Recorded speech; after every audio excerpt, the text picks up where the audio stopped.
జై శ్రీరామ్.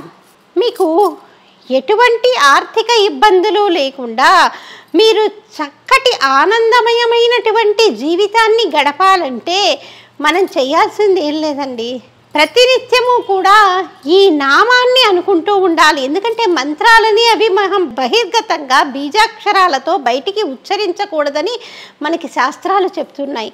నామాన్ని మనం చెప్పినా దోషం లేదు, చేస్తే వారికి కూడా చక్కటి ఫలితాలు పొందుతాయి. మనకి పెద్దలు ఇచ్చినటువంటి నామాలన్నీ కూడా ఎంతో గొప్పనైనటువంటివి.